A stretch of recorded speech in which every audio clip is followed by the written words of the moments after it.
한 주간 잘 지내셨습니까? 우리 오늘은 이렇게 인사할까요? 옆 사람에게 주님의 사랑이 우리를 붙드십니다. 시작. 주님의 사랑이 우리를 붙드십니다. 그럼 이렇게 대답하는 겁니다. 아멘. 우리의 가정도 붙들어 주십니다. 시작. 아멘. 우리의 가정도 붙들어 주십니다. 아멘. 오늘 어버이 주일이에요. 그래서 어버이 주일에는 이제 우리가 나눌 이야기 중에 조금 어려운 한 가지 개념이 있는데 어려워하지 마시고 천천히 들으시면 됩니다. 이 화해라는 겁니다. 근데 화해가 이제 둘이 싸웠다가 서로 화해해 그렇게 화해하는 거라고 생각하시는데 비슷한 겁니다만 부모님하고 싸웠으니까 화해해 그런 종류의 얘기가 아니라 우리들 각자 나의 과거로서의 우리 부모님들의 이야기, 나의 과거와 화해하는 이야기를 우리가 나누려고 합니다. 그러니까 말씀 나누기 전에 화해라는 이야기를 먼저 좀 설명을 해야 될 것 같아요. 한 60년쯤 전에 독일의 칼 바르트라고 하는 목사님이 있었어요. 그 양반이 화해라는 게 뭐냐 잘 설명을 해놨습니다. 엄청 방대한 분량이지만 요약해서 정리해서 말하자면 이런 겁니다. 모든 그리스도인들은 하나님께 온전한 구원을 받으려고 사모하고 삽니다. 맞습니까? 우리가 구원을 받을 날을 호대하며 사는 거예요. 그죠? 다 아닌 걸로. 그런데 그 전에 이 땅을 살면서 우리가 이 땅에서 화해의 삶이 먼저 있다는 겁니다. 그러니까 화해라는 게 뭐냐면 오늘 우리가 이 땅에서 하나님 나라의 질서와 하나님 나라를 누리는 방법, 그게 화해라는 겁니다. 우리가 화해의 삶을 살면, 여러분들이 화해의 삶을 살면 그 발 아래 하나님의 나라가 시작된다, 이런 뜻입니다. 화해라는 걸 본격적으로 더 잘 설명하려면 사실은 여러분들 모두 이 땅에 지어진 모든 피조물 모두 왜 이 땅을 인생을 견생을 혹은 묘생을 왜 이 피조물들은 인생을 살아가야 하는가? 화해하기 위해서랍니다. 우리가 이 땅을 살면서 피조물들이 하나님과 화해하도록 화해시켜주도록 만들며 살고 있고 서로 화해하면서 살고 있고 우리 인생을 하나님 안에다가 딱 들이면서 하나님과 화해하도록 살고 있다는 겁니다. 아니 그러면 우리가 화해하는 거, 세상을 화평케 화목케 하는 게 정말 중요한 것인가? 그렇습니다. 엄청 중요한 겁니다. 다만 우리가 화평케 한다, 화해한다 하는 이 말이 오해가 없으시기를 바라는 마음으로 좋은 게 좋은 거지 그런 뜻의 화해는 아닙니다. 혹은 관계 안에서 관계 중심적인 사람들에서 우리 관계 서로 친하니까 뭐 해도 다 괜찮아. 그래 너는 친하니까 이거 다 해도 괜찮아. 그런 식의 화해 아닙니다. 그런 화해는 주로 마피아나 조폭들이 하고 있는 그런 화해인 거고 우리가 두 번째 본문인 골로새서에서 말하고 있는 화목케 하신다, 화평케 하신다 하는 이 말은 곧 화해를 말하는 겁니다. 우리 피조 세계가 하나님의 질서 안으로 그대로 들어가는 것을 화해라고 말한다는 거지요. 우리의 삶도 마찬가지입니다. 이것은 어떤 고집스러운 우리들 각자의 기준에 맞춰서 네가 화해할 자격이 있어 없어 기준에 맞춰서 우리 고집스러운 기준으로 하는 거 아닙니다. 혹은 우리가 다른 사람한테 비위를 맞추면서 콕 끌려가듯이 이거대로 하자 거기다 맞춰주는 거 화해라고 여기면 안 됩니다. 그건 화해가 아닌 겁니다. 화해는 이런 겁니다. 예수님 안에서 예수님을 통해서 이 땅에 선포된 화해는 예수님 안에서 우리의 모든 잘못과 아픔과 죄와 슬픔의 굴레가 딱 끊어진다는 어떤 귀하고 귀한 하나님의 사역이면서 우리가 온전히 하나님과 연합하게 될 수 있다는 희망에 찬 메시지입니다. 어렵죠? 간단한 건 그런 겁니다. 우리가 하루하루 살아가고 있는데 하나님께서 아무개 집사 힘들지? 하나님께서 손을 탁 내밀어 주시는 겁니다. 이 손 잡고 일어서. 그게 화해의 손길, 은혜라는 겁니다. 우리에게 정말 필요한 게 뭐냐면 그 하나님이 우리에게 계시다는 거. 아버지처럼 내가 궁지에 몰렸을 때 저 벼랑 끝에 있을 때 툭 꺼져버리는 게 아니라 나에게 아버지가 계시지 아버지한테 달려가야지 하는 마음으로 그 믿음으로 나아가면 누구든지 아버지께서 그 손을 잡아서 화해로 일으켜 주신다는 겁니다. 이 이야기는 오늘 말씀 끝날 때쯤 한 번 더 체크해 볼 겁니다. 요 이야기를 잠깐 마음 구석에다 딱 넣어놓고 화해란 게 그런 거였구나 넣어놓고 본문으로 갑시다. 오늘 어버이 주일이라서 본문이 심플합니다. 우리가 오랫동안 아마 여러분들이 신앙생활을 하면서 5월을 지낸 숫자만큼 이 설교는 들으셨을 겁니다. 부모를 공경하라. 정말 많이 들었죠. 그래서 어떤 젊은 분들은 이 부모 공경이라는 것을 조금 오해합니다. 이게 교회의 어떤 방식에 복종시키려고 하는 나이 많은 분들, 연로한 사람들, 목사가 하는 말들 이런 것 무조건 반대 없이 따라야 한다. 어떤 그런 것으로 오용한 바가 있습니다. 그래서 부모 공경이 교회의 권위를 세우기 위한 거다. 막 그렇게 오해하고 비판하기도 합니다. 이런 분들도 또 있습니다. 신앙인들 중에는 부모님에게 받은 상처가 너무 깊어서 하나님을 아버지로 부르는 게 너무너무 어려운 겁니다. 이게 어색합니다. 왜냐하면 자기 아버지는 자기한테 그렇게 좋은 사람이 아니었거든요. 어떤 분들은 고아로 자라서 아버지의 따뜻함과 강인함을 이해하지 못하고 어머니의 온화함과 포근함을 경험해 본 적이 없는 사람도 있습니다. 여러분들 저마다 다 어머니, 아버지에 대한 기억이 다 다릅니다. 그런데 우리가 오늘 나눌 말씀이 우리의 어머니, 아버지들이 다 다르다는 그 실마리에서 시작하는 겁니다. 그런 다름을 다 알고 계시는 하나님께서 우리에게 하시는 말씀이 이겁니다. 본문 신명기 5장 16절 시작. 너는 네 하나님 여호와께서 명령한 대로 네 부모를 공경하라. 그리하면 내 하나님 여호와가 네게 준 땅에서 네 생명이 길고 복을 누리리라. 아멘. 하나님은 부모들이 얼마나 못될 수 있는지를 잘 모르시나 봐요. 그죠? 부모들도 실수하고 잘못하고 어리석고 심지어는 부모들이 엄청 속물이고 심지어는 부모들이 자기 자녀들을 사랑하는 게 아니라 자기를 너무 사랑해서 자녀들이 어떻게 되든지 안중에 없는 부모도 있다는 것을 하나님이 모르시는 건가요? 한간의 뉴스에는 정말 가슴 찢어지게 아픈 뉴스들이 많았습니다. 작년쯤 됐는데 어느 20대 부부가 8개월 된 8달 난 갓난 아이를 학대하고 방치해서 죽게 한 사건도 있었습니다. 최근에는 5월 달에는 제가 기사를 읽었더니 어느 아파트에서 아내를 먼저 살해하고 그리고 1살박이 아이를 아파트 옥상까지 데리고 올라가서 거기서 같이 투신 자살한 아버지도 있습니다. 그뿐인가요? 친딸 혹은 양딸을 오랜 시간 동안 몹쓸 짓을 한 친부와 양부의 이야기도 있었습니다. 이런 천인공노할, 하늘도 사람도 함께 분노할 만한 일들이 부모의 손으로 이루어지는데도 왜 하나님은 왜 이런 일에도 불구하고 그저 부모를 공경하라 이렇게 말씀하시는 겁니까? 그렇죠. 성경은 역시 세상 물정을 잘 몰라. 옛날 이야기지 뭐 하는 겁니까? 왜 하나님은 온전하고 반듯한 부모를 공경하고 못된 부모에게는 대들어라 그렇게 아니하시고 그저 네 부모를 공경하라 그러시는 겁니까? 그 이야기를 가만히 들여보자는 겁니다. 그 못된 부모에 대한 괴로움은 잠깐 오늘은 접어두고 부모를 공경하는 것이 과연 그러면 나 자신에게는 어떤 것인가? 부모를 공경한다는 것은 나의 과거에 대한 자세입니다. 우리가 이 이야기를 하기 위해서 시간에 대한 이야기를 좀 해봐야 될 것 같습니다. 지나간 시간, 과거의 시간들은 사실 오늘 현재의 우리를 어떻게 할 수가 없습니다.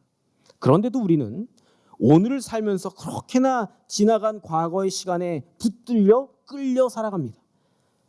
그 일들을 털어내야 할 일들인데도 그걸 머리에 이고 가슴에 심고 그냥 불붙는 마음으로 밤마다 누울 때마다 일어날 때마다 주야로 그걸 묵상하면서 펄펄 뜁니다.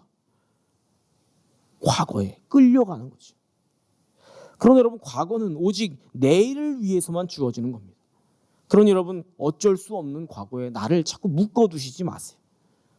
그런 차원에서 본다면 나의 어린 시절, 나와 부모님의 옛날 과거의 관계들, 그래서 지금의 내가 자꾸 절뚝이게 만드는 그 일들, 부모님이든 형제든 가족이든 그 누구든 간에 좋은 것도 있겠지만 좋은 게 많을수록 더 그 상처가 깊어져서 오늘의 나를 자꾸 절뚝이게 하는 겁니다. 너무 억울하고 속상한 기억들에 더 이상 묶여 있어서는 안 되는 겁니다. 여러분, 그런 일들은 누구에게나 언제나 어떻게든 항상 일어납니다. 이해할 수 없겠지만 그런 것이 인생인 줄 우리는 다 이미 알고 있습니다. 창세기 1장에 보면 태초에 하나님이 천지를 창조하시니라 그렇게 해놓고 하나님께서 세상을 창조하시고 나서 딱 보니까 보시기에 심히 어땠더라? 좋다가 말았다고요? 보시기에 심히 좋았더라 그러셨습니다. 근데 하나님께서 창조하신 세상은 어땠냐? 그 세상은 약육강식이고 피가 철철 흐르고 살점이 뜯겨져 나가는 야수의 본능도 살아있는 그런 세상이었습니다. 제가 다큐멘터리를 좋아하는데, 좋아하는 것다기보다는 그냥 일상적으로 보는 편인데, 뭐 시사 다큐든 뭐 여행 다큐든 가리지 않고 다큐멘터리를 즐겨 보는데요. 이렇게 틀어놓고 다른 작업들을 하거나 그 백색 소음 있잖아요. 틀어놓고 다른 일에 집중할 때 많이 해요. 틀어놓고 있으면 동물의 왕국 막 이런 거 나오잖아요. 다큐멘터리, 그죠? 내셔널 지오그래픽 이런 거 좋아하는데 보면 갑자기 성경을 읽다가 집중력이 흐려질 만큼 잔인한 장면이 나옵니다. 연약한 짐승, 새끼 짐승을 탁 물어가지고 잡아 흔들고 패대기 치고 살점이 뜯겨져 나가고 피가 공중에 뿌려지는 이런 장면들. 이걸 보면서 하나님은 왜 그 세상이 보시기에 좋았다 그랬을까? 하나님이 정말 이런 걸 좋아하시나? 아닙니다. 그 피조 세계를 하나님과 화해시키려는 우리들이 여러분이 있다는 것을 아시기에 참 좋았다 그러시는 겁니다. 마찬가지입니다. 우리들의 삶이 억울하고 속상하고 그렇게 선혈이 낭자하고 살점이 뜯겨나가는 일들 많아도 그 모습을 보고 거기서 주저앉아 울 게 아니라 그 인생을, 그 과거를 하나님과 화해시키기 위해 우리가 있다는 것을 하나님은 알고 믿고 기대하고 계시는 겁니다. 그래서 그걸 보시면서, 우리를 보시면서 보시기에 심히 좋았더라. 하나님의 이 화해는 우리를 사랑하시는 깊은 사랑과 기대감에 연결되어 있는 거죠. 그러나 우리의 과거를 보는 우리의 오늘은 우리를 찢어놓고 핥히고 속상하게 하고 밤에 잠 못 들게 하고 엉엉 울게도 합니다. 여러분, 그런 우리의 과거와 하나님을 화해시켜 주셔야 합니다. 그건 이미 지나간 것이니까 오늘의 나를 괴롭힐 수 없노라고 선을 딱 그어야 합니다. 여기까지 선 그었으니까 여기까지는 오되 넘어오면 안 돼. 나 자신에게 약속해야 합니다. 이 과거의 일 더 이상 아는 척하지 마. 이거는 과거를 잊어버리거나 지워버리거나 그 관계를 포기한다는 말이 아니고 이 과거를 내일을 위한 재료로만 사용해야 한다는 뜻입니다. 지금 오늘의 우리는 과거의 우리와 화해하라는 겁니다. 골로새서에서 하나님께서 예수님을 통하여 온 만물이, 세상이, 심지어 우리의 과거까지도 하나님과 화해하도록 하라고 말씀을 하시는 겁니다. 그러면 우리가 화해하게 하는 이 일은 예수님께서 명령하신 사역인 겁니다. 나가서 복음 전하고 교회 세우고 막 대단한 일을 하는 것처럼 하는 것도 중요하지만 여러분들 각자가 여러분들의 과거와 화해하도록 하는 이 일은 정말 귀하고 중요한 하나님의 사역인 거죠. 그래서 제가 우리 교회가 주일 오후마다 다른 특별한 이벤트를 만들지 않고 가족들하고 시간을 보내라고, 찾아가라고, 불편한 관계로 찾아가라고 계속 말씀을 드리는 겁니다. 일주일에 한 번만이라도 시간을 내서 한 번도 연락 안 한 관계, 형제, 이웃, 친지 누구든 좋으니까 찾아가서 들이대라고 계속 말씀하는 겁니다. 물론 압니다, 여러분. 어떤 관계 안에서는 그분을 찾아가는데 내가 처음에 계획했던 것처럼 되지 않을 때가 더 많죠? 많습니다. 오늘은 꼭 가서 좋은 말로 하고 인사 딱 드리고 예쁘게 밥 딱 먹고 기분 좋게 와야지. 딱 가면 그 날만큼은 100% 오는 길에 내가 괜히 갔어. 내가 이 길을 이 짜증을 내려고 이 신경질을 이 잔소리를 들려고 이 길을 갔나? 운전을 하면서 이러고 오는 겁니다. 내가 다시는 걸어보라 그러면서 오는 겁니다. 그래도 그 길을 반복하여 가는 겁니다. 그것 자체로 너무너무 중요한 사역이라는 겁니다. 아니 목사님, 이런 의미 없는 일을 왜 이렇게 반복하게 하는 거예요? 왜 감정 소모를 하게 하는 거예요? 한 번만 생각해 보십시오. 그러면 하나님은 우리에게 이 의미 없는 기회를 계속해서 주시는 이유는 뭘까요? 이건 의미 없는 시간이 아닙니다. 이것은 곧 화해의 사역이지요. 그리고 다른 누군가를 위한 사역이 아니라 나 자신, 우리의 가정을 위한 주님의 화해의 사역입니다. 제가 아주 어린 시절에 저희 아버님이 이제 목사님이시고 돌아가셨는데, 목사님 되시기 전에 아주 어린 시절에 아버님께서는 좀 유능한 젊은 사업가셨습니다. 젊은 나이에, 제 나이보다도 한참 젊은 나이에 일찌감치 많이 성공을 하셔서 아버지께서 이렇게 베풀고 도와준 형제들이 많았습니다. 아버님이 학교 보내준 동생들 이렇게 다 많았습니다. 그런데 하나님께서 아버지를 부르시고 이제 흔드시려고 털면 이런 거 아무리 많이 쌓아놔도 알죠? 순식간에 훅 불면 훅 날아가는 거 알죠? 연쇄부도라는 거 들어보셨어요? 줄도산 이런 거 몇 년 안에 그 많은 재산과 그 많은 소유들이 다 흩어져 갑니다. 그리고 아버지는 땡전 한 푼 없는 신학생이 되시고 목사가 되셨습니다. 근데 그 과정에 그동안 아버지께서 도와주고 아버지께 손 벌렸던 많은 동생들, 형제들, 아버님께서 어려워지시니까 어떻게 했을까요? 모르는 척 그렇게 되는 겁니다. 그렇게 됐어요. 그러니까 아버지가 그게 너무너무 속상하시고 원망스러우셨죠. 아버지가 명절에 형제들 보러 안 가셨습니다. 근데 어머니랑 저랑 제 여동생은 억지로 끄잡아가지고 큰아버지한테 인사하고 작은아버지한테 인사로 가는 겁니다. 계속. 어머니가 아버지한테 탁달을 하는 겁니다. 여러분, 목사가 탁 강단 있고 딱 이거 막 하고 그럴 것 같죠? 옆에서 사모가 계속 하면 속으로는 안 돼! 딱 그러셔도 여기가 불타오르는 게 아들로서 느껴지는 거예요. 아버지 딱 보면 꼼짝도 안 하시는 것 같은데 여기가 부글부글 하시는 게 보여요. 안절부절 못 하셨어요. 결국에는 형제들이 다 화해하셨습니다만 그런 겁니다. 모든 화해에는 수없이 많은 실패와 좌절과 낙심하는 일이 있습니다. 당연한 겁니다.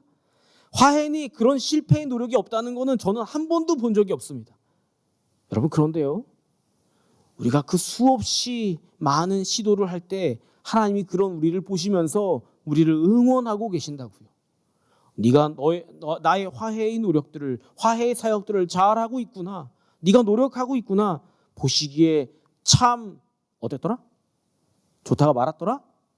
좋았더라. 보시기에 참 좋았더라. 잘하고 있어. 이런다는 겁니다.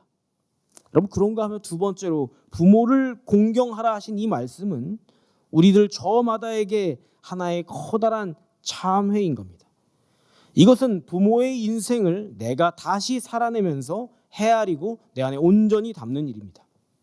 여러분, 우리 부모님 세대들은 어떤 세대일까요? 제가 우리 교회 교적을 뒤져가지고 우리 교회 가장 연장자는 몇 세실까 확인해봤더니 93살 1931년생이십니다. 1931년생이면 그 부모님은 한 1910년 이전에 출생하셨을 겁니다. 그러니까 1910년부터 2023년까지 세상은 얼만큼 바뀌었을까요?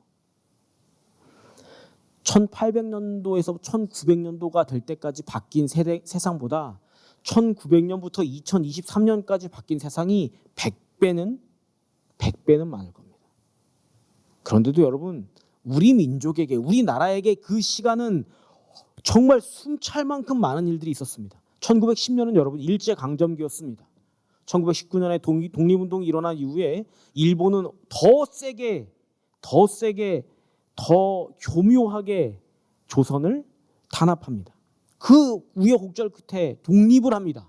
독립을 하고 났더니 남한과 북한을 미소가 분할해서 통치를 합니다. 그 끝에 전쟁이 납니다. 3년간의 전쟁이 끝나고 나니까 등장한 게 독재 정권입니다. 군사 정권입니다. 그걸 저항하겠다고 민주화 투쟁들이 일어납니다. 민주화 운동이 일어납니다. 그 와중에 가난해서 못 살겠으니까 잘 살아보자고 경제 성장을 추구합니다. 급속한 산업화가 이루어집니다. 그러다 보니까 노동 문제가 생깁니다. 노동과 성장 뭐가 중요하냐? 대립합니다. 그 와중에 끝에 그 고생스럽던 IMF가 터집니다.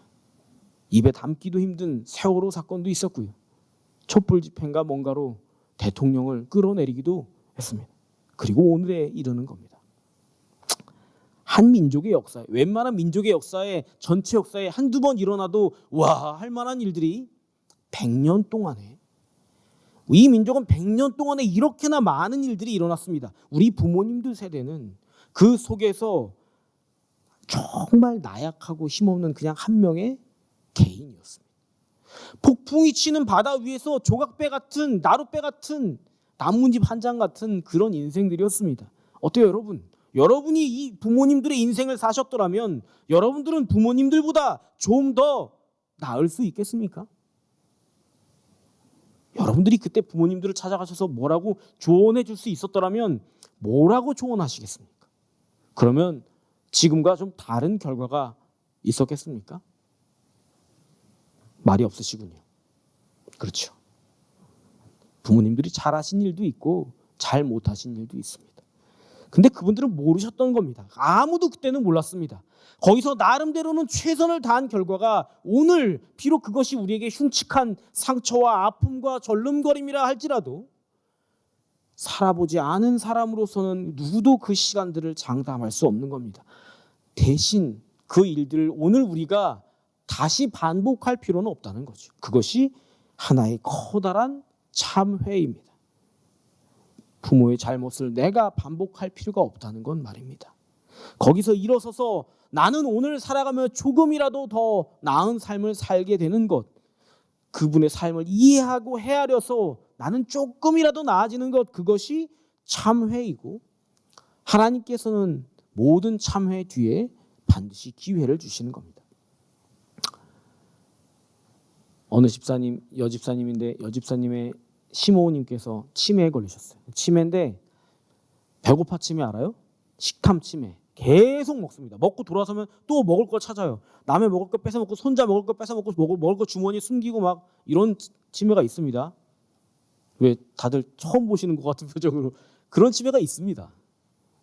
이 며느리가 너무 힘들었어요. 시모님을 사랑하는데 시어머니를 사랑하는데 걱정이 됐잖아. 이게 몸이 계속 불잖아요. 체중이 불고 온몸에 이제 병이 계속 생깁니다. 그러니까 막 싸우면서 그걸 뺏고 뭐 싸우고 먹을 거 뺏으면 며느리 머리끄댕이 잡아가지고 헤딩 치고 또 뺏고 지쳐가는 겁니다. 며느리가 지쳐가는 거예요. 근데 어느 날 그 할머니, 그 치매에 걸린 할머니의 언니 되신 큰 맏언니 되시는 노 권사님이 경남 진주에서 올라오셨어요. 그리고선 막내 동생을 붙들고 우는 거예요. 네가 자라면서 갓난쟁이 때부터 너무 굶어서 이렇게 나이 들고 먹을 것을 찾는구나. 그러면서 부둥켜 안고 우는데 며느리가 그걸 보면서 이해가 되는 겁니다. 이분이 왜 이렇게 먹을 걸 손주 먹을 걸 훔쳐가지고 주머니에 넣고 댕기는지, 왜 길 가던 아이들이랑 뒤다비질 해가지고 싸워서 그걸 먹을 걸 입에 물고 댕기는지 이제 이해가 되는 겁니다. 그게 뼈에 사무치셨는지. 며느리는 비로소 시어머니의 인생을 다시 살면서 자기 안에 꿀꺽 소화해내는 겁니다. 그걸 참회라고 부르는 거예요. 이것이 참회입니다. 그리고 이 참회는 우리의 삶에 묶여있던 실타래를 탁 풀어주는 일이 되는 겁니다. 그것이 사명이죠. 여러분 기억하셔야 됩니다. 예수님께서 제자 중 한 사람한테 내가 너에게 하늘나라의 열쇠를 주겠다. 그리고 이 열쇠, 이 천국의 권세를 가진 이 사람이 땅에서 매면 하늘에서 뭐한다? 땅에서 풀어준다고요? 땅에서 매면 하늘에서 매고 땅에서 풀면 하늘에서 뭐한다? 풀어준다고요. 하나님 나라를 이 땅에서 누리는 사람들에게는 묻고 푸는 일이 하나님의 사명이라는 것을, 화해의 삶을 사는 것이 하나님의 사명이라는 것을 이해하는 겁니다. 세 번째로 이 부모를 공경하라 하는 이 말은 자녀들에게만 하는 말은 아닙니다. 이건 부모에게도 하시는 말씀입니다. 왜냐하면 하나님께서 이 계명을 선포하실 때 이 사람들은, 이스라엘 사람들은 이제 갓 애굽에서, 이집트에서 나온 사람들입니다. 그들은 이미 이전에 이집트적인 삶을 살고 있었습니다. 이집트적인 삶은 자녀를 액세서리처럼 여겼습니다. 자녀는 그냥 소유물, 이게 아무렇게나 해도 되는 내가 갖고 다니는 장난감 같은 겁니다. 그런 삶과 문화를 살아온 사람들한테 부모를 공경하라 이러는 겁니다. 그러면 처음 그 말을 들은 부모들은 뭘 생각했을까요? 자기가 자기 부모들한테 당하고 살아온 삶을 생각했겠지요. 그죠? 내가 내 부모들한테 느껴온 그 모든 잘못을 내가 먼저 끊어내고 내가 먼저 고민해보지 않고서는 부모를 공경하라는 말을, 야, 내 자녀들아, 너는 부모를 공경해라, 그렇게 생각할 수는 없는 겁니다. 원나라라고 아세요? 원나라.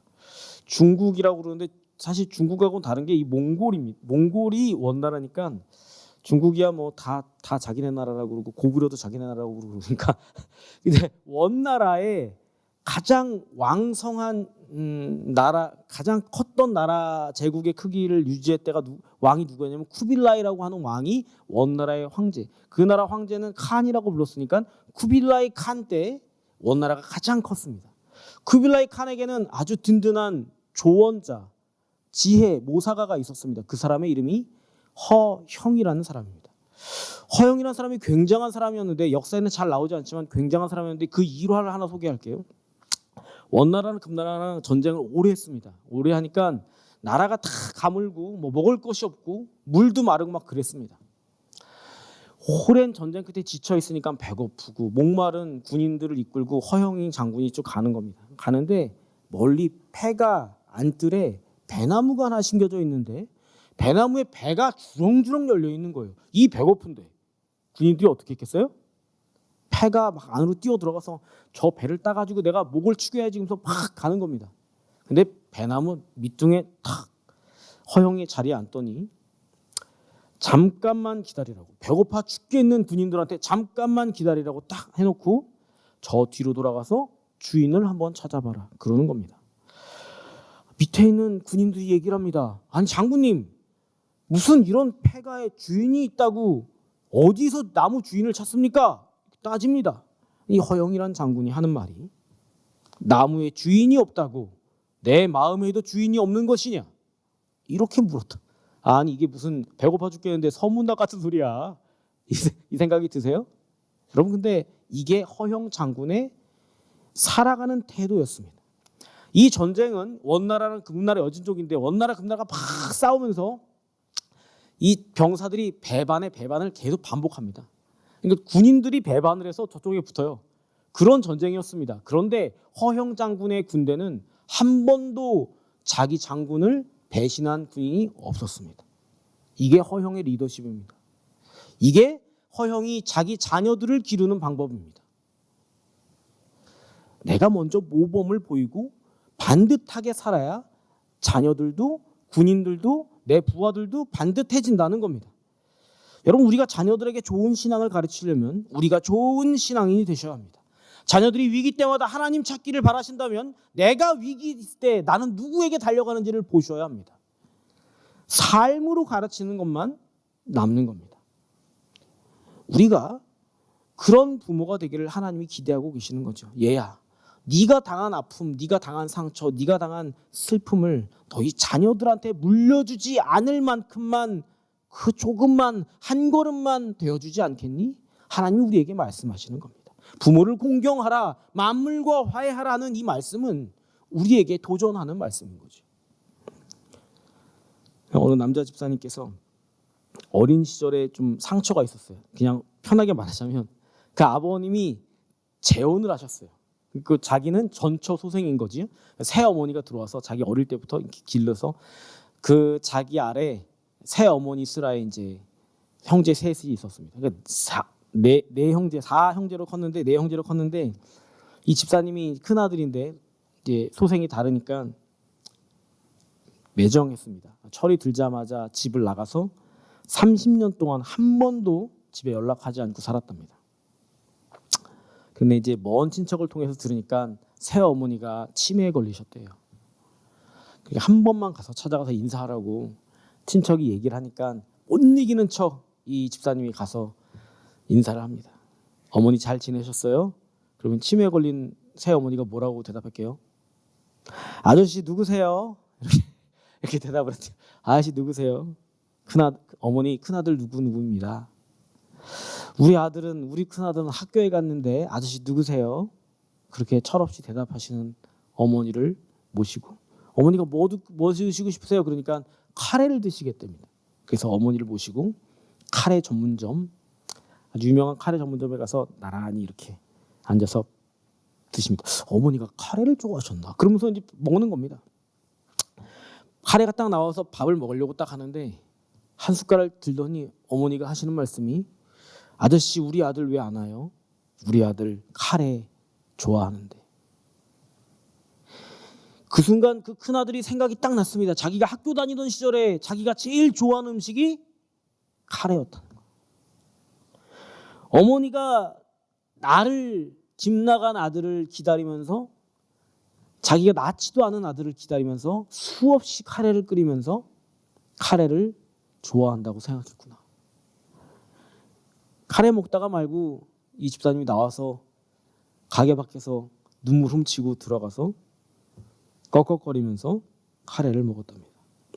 새엄마는 몰인정한 큰아들을 내 아들로 여기고 평생 기다리고 계셨던 겁니다. 자기가 좋아하는 카레를 준비하고 나서 매번 준비하고 나서야 얼마나 기다렸을까. 큰아들이 그때서야 자기 잘못을 뉘우치는 거죠. 그게 화해입니다.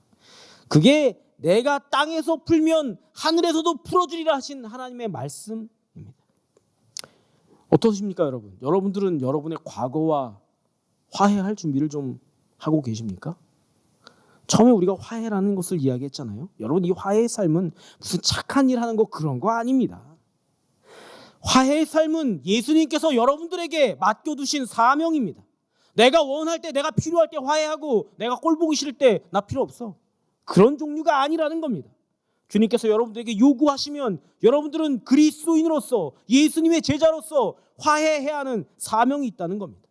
화해의 자리로 나가셔야 하는 거죠. 그것이 우리가 오늘 이 땅을 살아가는 의미이고 이 인생의 무게라는 겁니다. 사랑하는 은혜의 서북교회 성도 여러분, 우리가 과거와의 화해를 말씀하시는 주님의 음성에 귀를 기울이고 있지요. 부모님을 공경하라 하는 이 말씀은 부모님만을 위해서 하신 말씀 아닙니다.